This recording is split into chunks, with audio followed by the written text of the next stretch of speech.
السلام علیکم ورحمۃ اللہ وبرکاتہ. بسم اللہ والصلاۃ والسلام علی رسول الکریم. اما بعد فاعوذ باللہ من الشیطان الرجیم. بسم اللہ الرحمن الرحیم.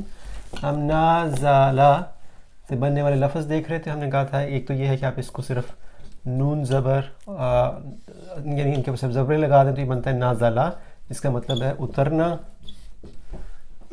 اس کے بعد اس کو 2 دفعہ لکھ دیں جو درمیان والا ہے تو یہ نزلہ بن جائے گا. نزلہ کا مطلب ہوتا ہے بتدریج اترنا، آہستہ آہستہ اترنا، باقاعدگی کے ساتھ اترنا.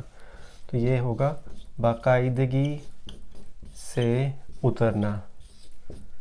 اس کے بعد ہم نے کہا تھا اس کے شروع میں الف لگا دیں، یعنی الف نون زلا، اور اس کے بن جائے گا انزلہ، اور انزلہ کا مطلب ہوتا ہے اتارنا.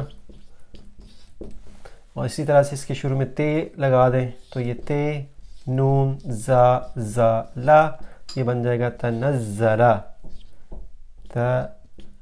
تنزلہ. ٹھیک ہے، تو یہ مختلف قسم کے ہیں. تو آج ہم نے دیکھنا ہے کہ نازلہ جو ہے اس سے فعل ماضی بنائیں گے، اس کے بعد اس سے فعل مضارع بنائیں گے، اسی طرح سے اس سے ہم اسم بنائیں گے.